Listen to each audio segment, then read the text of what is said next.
Sorry that this is a little bit of a not normal vlog tonight, but I just have a lot of things on my mind and on my heart, I guess.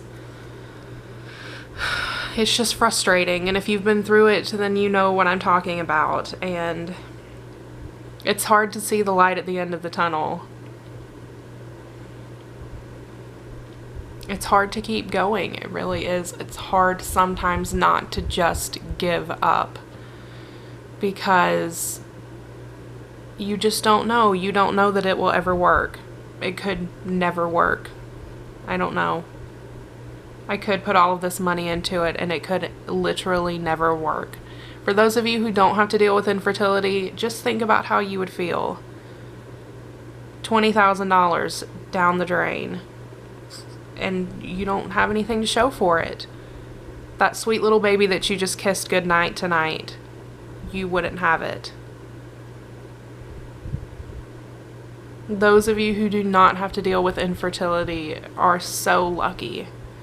You are so lucky. And I would never wish infertility on anyone, but I do wish that more people understood what it was like, because I think things would start to change. That's one reason why we started this YouTube channel, is because I wanted for people to have a glimpse into what everyday life was like when you're trying to make a family. Hello everyone. I was talking about how pissed off I was that insurance companies are not required to cover infertility. Yeah. Yeah, I agree. There's some things that insurance covers. I'm going to say it. Insurance covers abortion, but you don't cover infertility. So I think that's a huge mislead or misconception, or however you want to say it. But it needs to be a both or nothing situation, I guess is how I feel about it. But it's not, we can't control infertility. I think insurance should cover, and I don't think they should have a limit on how much they cover. I think, and if they are going to have a limit, I think they should take the average number of how long it takes someone to get pregnant with IVF, which is 2.7 cycles. So you at least need to cover that much of IVF for pregnancy. So it's just, like I said, it's hard enough to go through the emotional part of and the physical part of all of it, but then to have to also pay large amounts of money for it is just crazy. I mean, I think the same thing about adoption. You know, if you go through the foster system, which is great, then you don't have to pay anything. I don't think that you should have to pay $20,000 to adopt someone's child.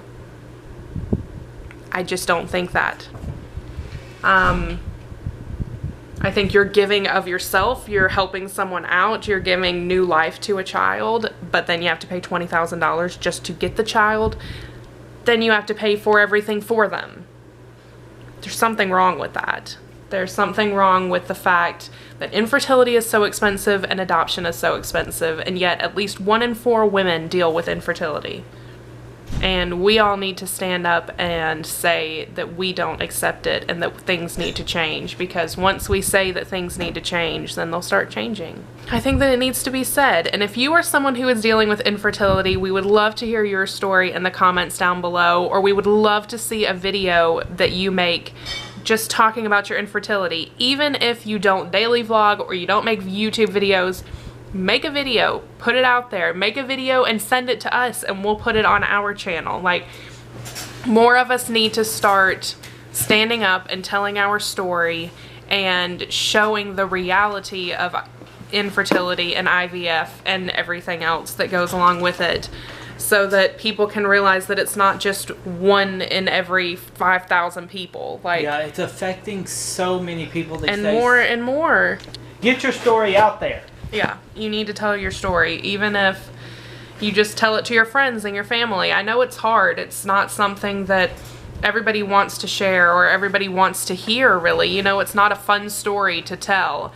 But I think when people say, oh, well, when are you going to have a baby? Or, oh, why aren't you pregnant yet? I don't think that it's bad to say, we're dealing with infertility. We'd love to be pregnant now, but we're not. Thanks for reminding me. Yeah. You know, like, you don't have to be rude about it, but it's like, we shouldn't feel like it's something that we have to hide. Like, you should be able to say, this is the reason why I'm not pregnant yet, and this is the reason why I haven't been for the past 5 years. Like, I just think that people feel like it's such a taboo subject. Yeah. That and there's like just not enough knowledge of it. Like, there's not general knowledge, like, about what some people have to go through to get pregnant. And I think that's what's keeping insurances from having to cover it, is people don't think of it like that, so there's not enough pressure on them to make them change it. Yeah, even the people that you know, when you say, oh, you got pregnant, and they're like, yeah, we had to go through IVF, and you're like, oh, great. And then you carry on with your day. Unless you watch something like, watch our vlogs, or there's so many other people who post videos about what it's like to go through infertility. Unless you watch that, then you don't actually understand what it is to go through it. And those of you who have watched, you know how absolutely heartbreaking and absolutely draining it is to do it. So you guys have the knowledge now. So if you can stand, I mean, even if you didn't deal with infertility, you can still be a voice for us. Like, it's going to take more than just the people who deal with infertility to talk about it and to get it out there. But anyways, I'm exhausted for the night. We're going to eat our pizza, and I'm going to go to bed and try to be out of pain. I've taken 6 ibuprofen in the past hour, and I'm still in pain, so. I've got 7 more hours of work, 6 more hours. He just wants pizza. But thank you guys for watching. We'll see you guys tomorrow. It will be a normal vlog tomorrow. We won't do any more of this. Infertility should be covered on insurance crap. Oh, well, we may. We may not. But we're supposed to go. We're going to Universal. There's ghosts. Anyway. We are going to Universal, and we may ride some new roller coasters since you go upside down now. Don't get crazy. Maybe. But have a good night, everyone. Bye. Bye.